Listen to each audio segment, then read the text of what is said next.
Yeah, because there's this thing too where the doors will open for you, or God will Mm, shut the doors, or God will open the doors to where to where He wants you to be.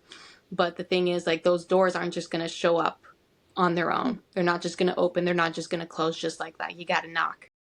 It's not the job that you do. It's who you are.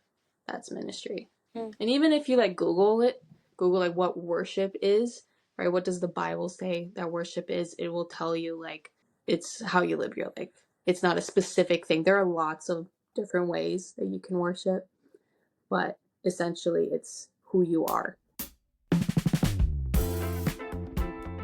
Welcome back to Ministry Reimagined, where we dive deeper into people's stories and perspectives so that we can reimagine ministry. This episode, I got to talk to my sister, who's always been so ministry focused and super passionate about ministry.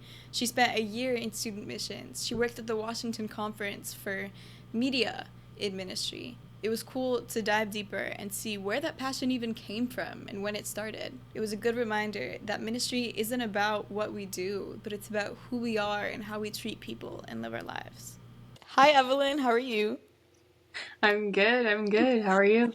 Good, good. Glad you're here. If you guys can't tell, this is my sister. I don't know how much we look alike. I don't know if you remember, but we used to get told a lot that we looked like twins. Do you remember that? Yeah.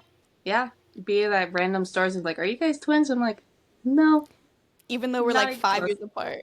Yeah, Yeah. literally. Well, because we are sisters, I know a lot about your story and some of the things that you've done in ministry in your life. But I Hmm. think very rarely do we take the time to actually talk about it and talk about, like, Yeah. why do you even want to do that? And Right. so that's why I'm excited. So, to start us off, can you tell us a little bit about who you are, what you do, a little bit about your story? Yeah. So I'm Evelyn, obviously. Used to be Villanova, now Cardenas. Um, Okay. crazy.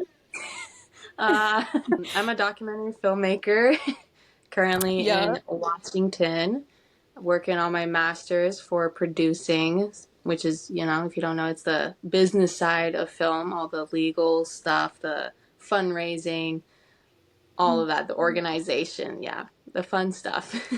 um, but yeah, that's where I'm at right now. I think a big part of your mission story is when you went to student missions for a year. Why did you want to do that? What started that process or what sparked? It's hard to say when exactly it, Hmm. sparked. I think I went to Southern Adventist University, just by the way. And over there, they're very missional and they do promote that a lot. Their student missions, with the Vespers and everything. And so it's like, it's on your mind quite a bit. They bring it up. But yeah, I think, what was it, sophomore year was when I wanted to go. Part of it was like, yeah, I want to something different. And the whole point of me going to Southern was to find people I could do ministry with. I always knew that I wanted to do media ministry. I didn't know what exactly that would look like. But, in high school, I had to decide what Mm. major to go with. And so I was like, okay, well, I can learn video off of YouTube, but animation, I tried learning, teaching myself, but it did not work. It did not. I got stuck on a tutorial on how to make a balloon and I could not get the little knot on the balloon. And so I was like, yeah, I can't do this by myself. From a Um, balloon. That's a crazy. balloon, a balloon. Yeah, I was like, if I can't do this, I can't do more complicated things. I So I see. was Yeah. like, okay, you know what? Yeah, let's major in animation. And so, yeah, that's why I ended up at Southern. I was going to stay in Canada. I was very set on staying in Canada. I Um, remember that. Yeah. yeah. So I didn't do anything to prep for, going to an American school, which includes like taking the SATs. And then a few months before graduating, I was like, no, never mind. I want to focus on ministry more. Um, and so that's why I was like, and I like the community aspect of going to an Adventist school.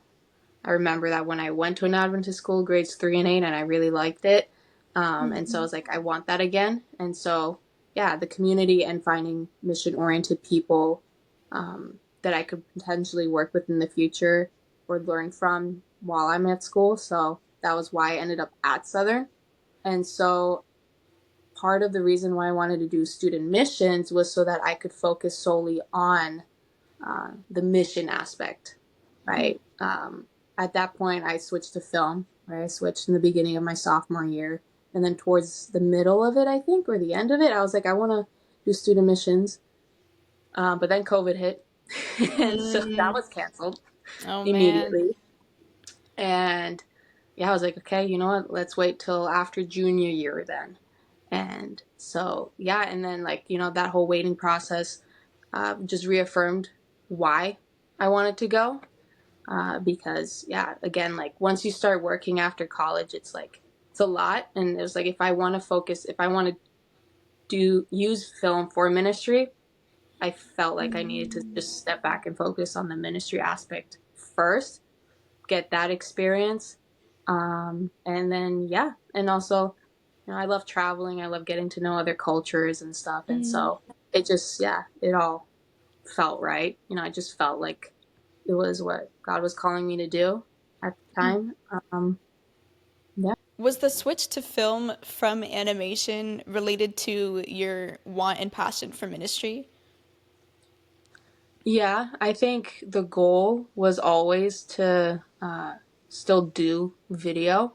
I wanted to combine animation and video eventually. Again, I had no idea where I'd end up exactly. I think subconsciously I just kind of knew I wanted to do my own thing, like have my own company or whatever, or maybe work for a company. But I think really deep down I wanted just to work for myself or build something, where I could work with other people and lead a team, and just, yeah, innovate with the way that we're doing ministry through with media. And so I really liked that. Uh, but yeah, animation, it's a lot of, it's hard work. And I realized like literally 1 week into sophomore year, actually take a step back. The first day of sophomore year, on my way to class, I was pumped. I was like, yes, this is gonna be a good year. Over the summer, I wasn't very excited to come back to animation, but you know what? I was like, no, we're gonna be hyped about this. We're gonna get excited. We're gonna learn more about it. It's gonna get easier. Feel more natural as we go. But yeah, as soon as I got on my way to class, I was hyped. I went into the room. I was hyped. And as soon as I sat down, I was like, I do not want to be here. All of it just disappeared immediately. Wow. And so that made me realize, or that prompted me to think more about like, okay, what am I doing and why am I doing this? Is this what I wanted to do? Even before I went to Southern, I wasn't sure about animation. I wanted to switch to something way different, right? In the medical field and stuff. Oh Um, man. super different. But in the end, it was like I wanted to do ministry through media specifically. That's where my passions are. And even though I didn't quite feel like animation was the right fit, I didn't know what else. And so I was like, let's just stick it through and we'll figure it out. And then, yeah, sure enough, sophomore year, I was like, yeah, animation isn't it. That was the confirmation. And it took me about a week or so. I had no time to figure this out. We're already a week into the sophomore year. And at Southern, you have like, what, 2 weeks before you can register for classes? That's the deadline. And so I was like, if I want to switch, I have to switch now, or else I'm going to waste a lot of money and a lot of time just sticking through this one more semester, Um, and so, yeah, I think God definitely knew when to prompt me to make the switch. Because if it was later, I probably would have stuck it through with animation and it just wouldn't have, worked out. I would have lost scholarship money by the end of it, right? Like, you only have 4 years of scholarship money. If I waste another semester, it's like, I can't catch up. That's just too much. So, yeah, thankfully the change wasn't so drastic. So I didn't, only added, what, 3 classes, which I just took over the summer, like general classes. I'm like, that's it. Yeah, Not bad. so not bad at all. So really it worked out. And I think like, yeah, I just realized like animation wasn't for me. I'm much more like, I like being out on the field and talking to people. And then, occasionally I guess like, yeah, being on my computer editing, I like that too. But yeah, I think, yeah, it's definitely a better fit. Yeah, good. I think it's important to recognize that most of the time when people switch their majors, it's not because animation was just too hard for you. It was hard, Hmm. but it's not something that you could have just stuck with if it Hmm. didn't feel right. Like it's something Yeah. that has to feel like you can see yourself doing it and it makes sense for you and you feel called to do it. But if it Yeah. doesn't and it's hard, then it's just, I don't know. But it's not just that it Yeah. was hard that makes it hard to Yeah. stick it through. Yeah, exactly. And like you pick your heart. Everything, like you said, is difficult, has its challenges, and so like you have to have a reason why you need to stick through it. And I just realized I don't like drawing like that. It's more of a hobby from time to time. Um, yeah, Yeah. so it just wasn't the right fit, and that's okay. And that's okay. I think it's important also to go back to your time at Southern. And you were, from the jump, you were involved in all the ministry stuff possible. You were part of Engage. You were part of, I don't even know what you were part of. Maybe you should explain that. Yeah, I was part of the worship team. That's where I got started with music ministry. Um, Started with the cajon freshman year, like second semester of freshman year. Wow. And I mean, I just did it because like I wanted to learn how to play drums, and I wanted to, yeah, just get involved somehow, some way. And yeah, I loved music, and obviously like I love God, and so just and meeting new people. It was a form of socializing too. Um, and yeah, I didn't get involved with Engage until junior year. Yeah, as part of their media team. Same with senior year, I was part of their media team, but um or I was the media person. There wasn't a team. It was yeah. Um So did you create the position yourself? she Junior year was the first time that they had that. That was 2020. Yeah, 2020. Wow. 2019? No, yeah, 2020 to 2021 was, yeah, when that happened. Um and it was because of COVID, really. That's what it came from. It's because like the teams usually they travel from school to school, but because of COVID they couldn't. And so the director at the time was like, okay, how about we do music videos instead, and then send those out to churches and schools instead of sending the teams out. So that was their first year having that, as far as I know. um, I that's what I was told too, but I could be wrong. Maybe they have had it before years ago. But anyways, and then yeah, there was someone else in that position while I was gone, and then like in Bolivia, and then when I came back senior year, yeah, I was trying to go for uh like the cajon position, but they were in much greater need for a media person, and so I was like, okay, sure, I'll do that. Right? They had a bunch of people already applying for the cajon, and yeah, they didn't have anybody for the media, so they were like, "Can you do that?" And I was like, "Sure, I'll do it." Um, And by that point, yeah, you were already in film. You were out of animation. yeah, yeah. That was senior year. Um, I see. well, And yeah, junior and senior year. Engage, just for people wondering, Engage is the It's a worship or music ministry recruitment I see. program. If you I don't know if it's a program, but yeah, they work with admissions, and they have like I think 3 to 4 worship like music teams that travel to like different high schools, different churches to kind of promote and recruit for Southern.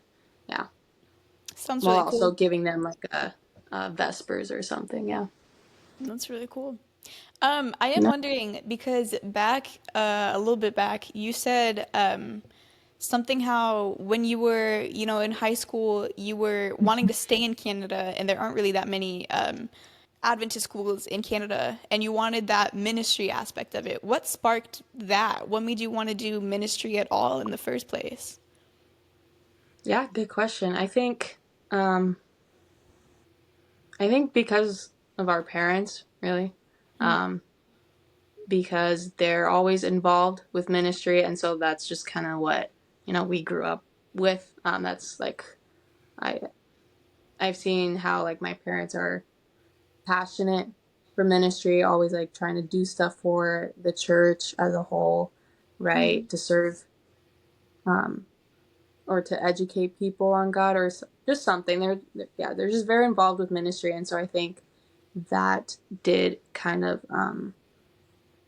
influence me. But I think that when it came to it, like figuring out my career path and all of that, right? Like I was applying to this animation school in Canada that's like number one in the world, and um, Disney and Pixar seek or graduates from that school, and so I was like, yeah, that's the goal.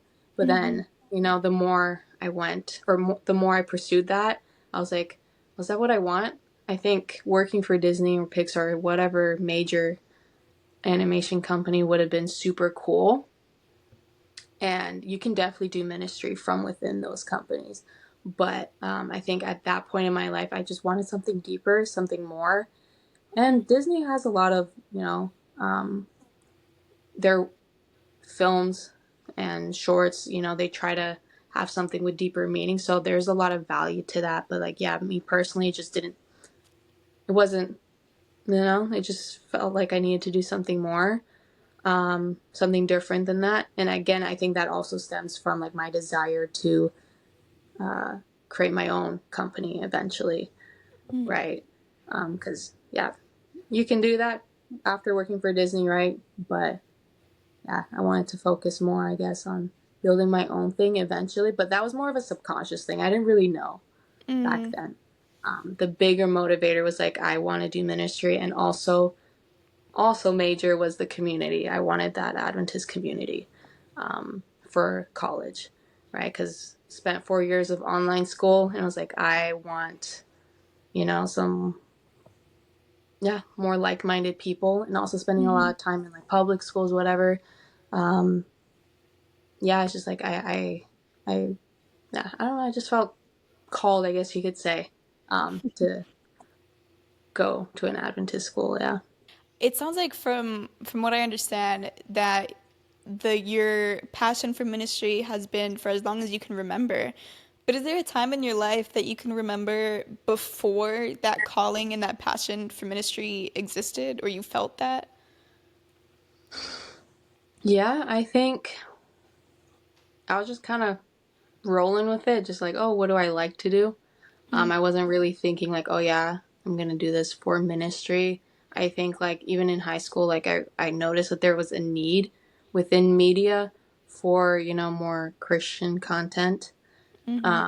And so that was a huge motivator for me to pursue animation. But I think like I don't know. I guess like when I started pursuing the the Canadian school, the animation school, I wasn't really thinking with ministry, or I wasn't having ministry in mind for the school or with the people that I'd be going to school with. Um, but and I think because of that, because there wasn't that community of ministry oriented people at that school. I mean, this is just an assumption. I mean, it's a secular school. So, I think it's um, fair. yeah. um, but yeah, I think that just made me realize that I wanted to do it. It wasn't that I intentionally was thinking like, oh yeah, this is my career path. I'm going to do ministry with this. It was just like, oh, I like to do this. I could do this, and it just so happened to be with ministry. And I think like where I'm at right now has, you know, obviously my idea of what I was going to do career wise has evolved throughout time. And I think like right now where I'm at is like I want to work with still mission oriented people, but not limit myself to that. I want to work with, just anybody that I trust. Um, yeah, and that we can motivate and push each other to do better and just kind of do ministry through who I am and the way I live my life and the conversations that we have. And so that's kind of like my view on ministry right now. It's not so much like exactly like the programs you put on or the content so much. It's definitely, the content is definitely going to be motivated by my worldview, essentially. It's like, if that makes sense, right? Like, Yeah. my worldview is very much that Christ is involved with everything. And so that's just inevitably like all my content's going to kind of have that as a sub theme in a way. Long story short, the way I view ministry now is just through the way I live my life. Yeah. And the way I interact with people. Mm-hmm. Yeah. This question is more, I don't want to expand on it too much because I want to see how your brain takes it. How do you how do you view your purpose in ministry? Mm-hmm. My purpose in ministry, I think, should just show up, you know. It's not like I have a clear idea of what God wants me to do. And so I think just taking things as it comes, that's just my approach, and just showing up, just being available. Like, hey, I'm going to pursue this. Like, God, is this, you know, um, like, is this where you're wanting me to go? And like, I think that goes into the whole thing of like, how do you know that you're following God's will? I find it very comforting that like as long as your intent is, for the right thing, even if you end up making the wrong decision, God's going to redirect you. And so like right now it's like, okay, this is the direction I think, you know, we're going to end up going. But just being available to, change that. I think that's very important. And yeah, because there's this thing too where the doors will open for you, or God will shut the doors, or God will open the doors to where to where He wants you to be.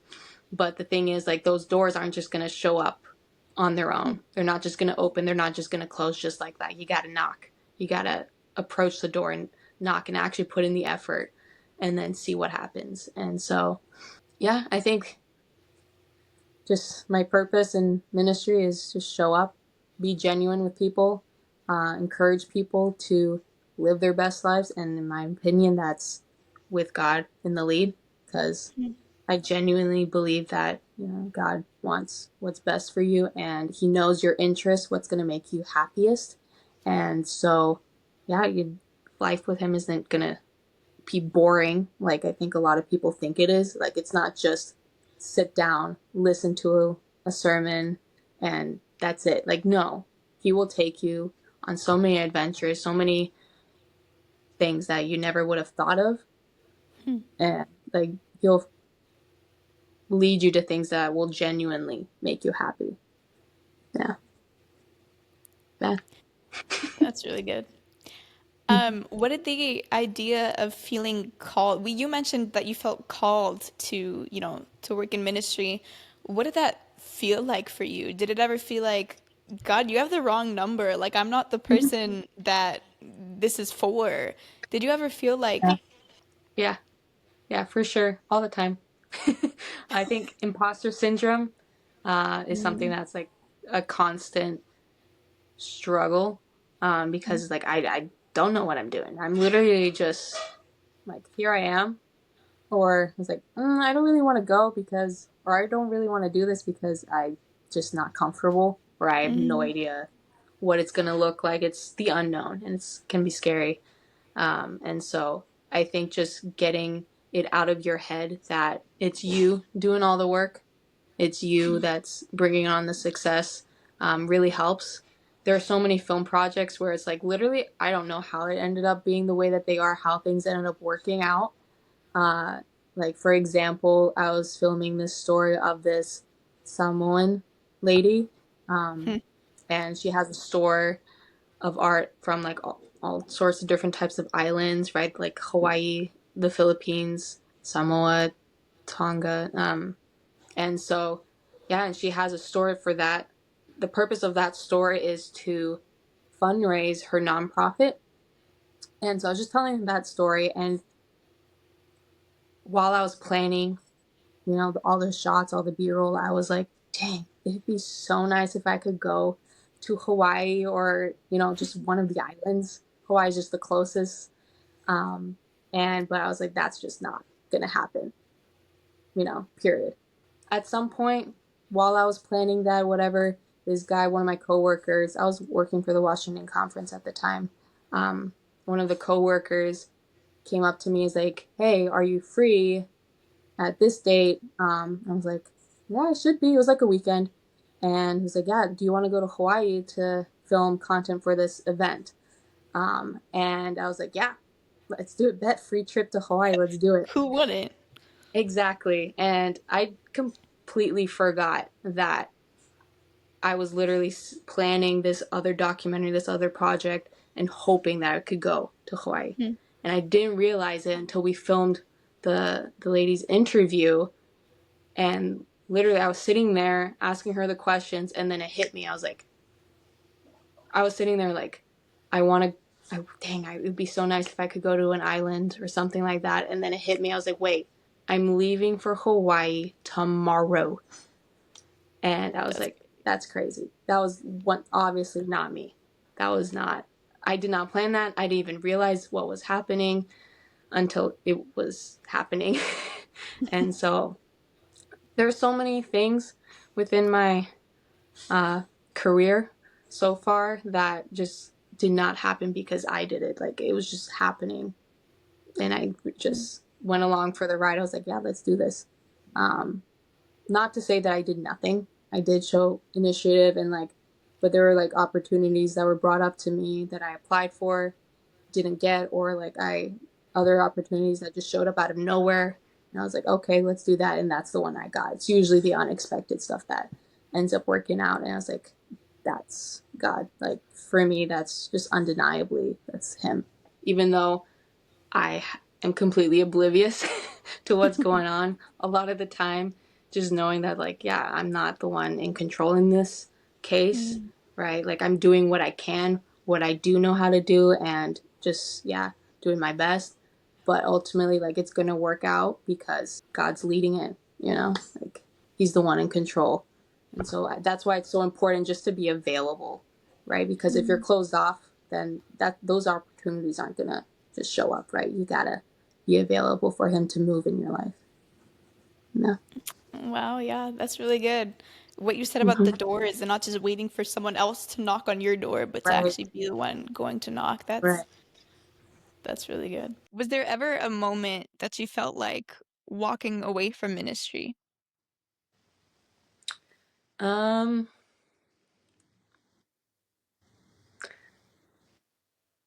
I don't think so. Just because okay, I guess it depends how you view ministry. I think some people see it as like you have to work directly for the church or do Mm, something that's literally like directly traditionally seen as ministry.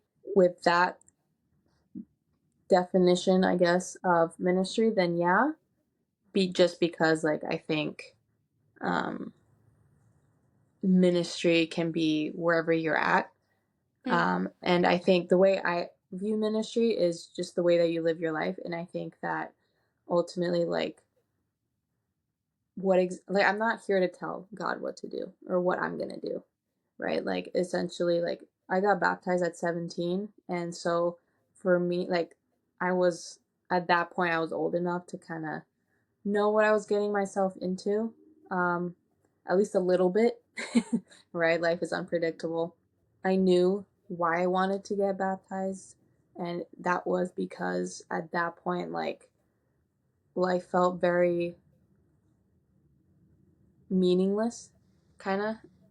And it was just kind of like going through the motions and everything. And so I think a big reason why I was able to get through that period of like where I was feeling like life was meaningless and purposeless and all of that was because I knew that God had something greater in store for me, that, you know, I might feel stuck or I might not feel like I have any sort of direction, or that I'm yeah. I mean, you're in high school, you know, life is, you know, I feel like high school is an interesting stage where like you want to do more, but you're still kind of limited, right? Because like, I mean, you're not an adult yet, Mm-hmm. and you don't really know what you're doing, and you're still like living with your parents, and you have to, you know, still follow their rules and everything, which is how it should be.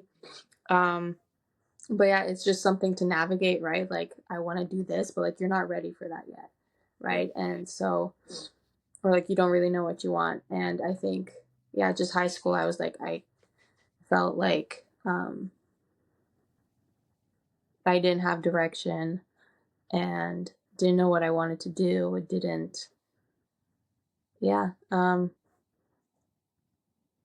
But yeah, so I think because of that belief that this wasn't it, that life was gonna, you know, gonna get more exciting than where I was. Um, and I knew that God had better plans for me. I truly believe that. And so I think that's what ended up to my decision of wanting to get baptized. Like, God, you know what's best, and this is, you know, I'm all in. And so that's just kind of carried throughout the years. Um, and so I think like working in ministry for me is just following where God leads, wherever that is. And so if I were to say that I feel like I'm going to step back from ministry, I feel like I'd be saying I'm stepping away from my faith, which just knowing where things could have been or where things could be without faith, just, you know, from my own experiences and hearing the experiences of like other people's, like, I don't want to be there. I know what it's like to have God in my life, and I just don't want to live without him in my life. And so ministry to me is just, it's my faith in God and just allowing him to move through me and sharing that with other people, essentially, like wherever I'm at, just being an example, being a light. um just long story short, um it's not the job that you do, it's who you are. That's ministry. And even if you like Google like what worship is, right? What does the Bible say that worship is? It will tell you like um, it's how you live your life. It's not a specific thing. There are lots of different ways that you can worship, but essentially it's who you are and how your character reflects God. Yeah. Wow, that's really deep. So ministry isn't really something, or it's not only limited to the things that you do, but it's about who you Hmm. are and all that stuff. That's Yeah. Because the things you do will change, right? Like your interests change, the economy or whatever, the world changes, the need changes, right? And so sticking to one thing just limits you.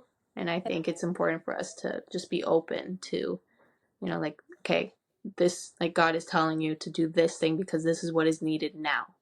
hmm That's not necessarily what you're going to be doing forever or for a long time. It could just be like a week or two, right? yeah. Um, yeah.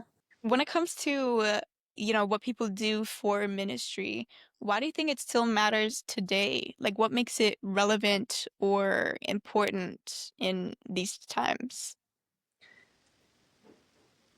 Yeah, it's definitely super important today because I mean, I'm living near Seattle, Mm, and Seattle is one of, I forgot how this one pastor put it, but he just said that there is a huge need for ministry in Seattle. It's one of the most needed cities in mm, the world, um, or in America. I'm not sure. I think the world, he said. But it's not just Seattle. Obviously, it's all over. People think that, you know, either God doesn't exist or that they don't need him. And so I think ministry is super important because, the world is just going to get worse and worse and worse the more we deny our need for God. And I mean, that's why things are as bad as they are. It's because people take things into their own hands. So I think showing people how they can get through that, whatever they're going through, hold, showing them what they can hold on to. That's God, right? And just allowing God to move because He knows exactly what's best for that, whatever situation is happening. And so I think it's super important that we keep sharing the gospel. I mean, that's the whole point, right? Like that one verse in Matthew is like, go and make disciples of all nations. That wasn't just relevant to the disciples back then, right? It's our calling now, and it will be until He comes again. And yeah, things are just going to keep getting worse, right? That's what is prophesied, and but the calling will stay the same. It's like, go make disciples. Hmm. Yeah. Wow. If you could reimagine the way that ministry is structured today, what would it look like? What Mm. things would you keep about it? What would you change? Hmm. The first thing that comes to mind is our rigidity. Um, just because something has worked in the past, that just because this is just how we've done it always, doesn't mean that it still works today. I think that we limit ourselves, we limit God when we tell Him exactly, like this is how we're going to spread your word, versus allowing Him to actually move and being open to new ideas, right? Like media, for example, is something still relatively new within the Adventist community specifically. Mhm. Even with the Christian community, I think there's a lot better Christian films coming out in the past few years. Things are improving. Even the Adventist church, there are more, like there's Hope Channel, documentaries and other stuff. And so there is improvement within media itself, but like we're very behind. And I think like still, even today, like there are a lot of churches or conferences or just people that don't see how effective media can be or other forms of ministry, right? um, right? Because a lot of the times, we're not going to jump onto something, we're not going to try something, spend a lot of time and money on something we've never tried before, we've never seen done, when we don't know if it's going to work. And that's kind of the issue, right? Like just because we don't know if something's going to work doesn't mean we shouldn't try, right? That's limiting. God is like, okay, if there's a ministry you want to try, it's never been done before in that context, in that space, doesn't mean that you shouldn't try it, Hmm. right? Um, yeah, just try it and see where God leads. If it, like that's a whole with any business you start, you don't know where that's gonna lead, right? Like you start something and then as you go, your business is gonna change, right? You're gonna figure out, oh, this actually works better. This I should do this instead. And so it's the same thing with ministry. Like you just try it and then you just improve it as you go. If, the resources weren't a limitation or a problem, what's a way that you would expand on your ministry if you could? That's a good question. um I mean, I'm still in the very developmental stages. I'd say or early stages of my ministry. I haven't even started the company yet, right? Or the dream would be to be able to fund whatever projects, whatever stories come my way. Um, and to be able to travel, get the bureau that really would help that story, and also hire a team of people who want to also, do this kind of work, be filmmakers. That would be amazing, if I could do that. Just keep making stuff with a team. What's something that you would tell someone just stepping into ministry or they're just finding out what it even is?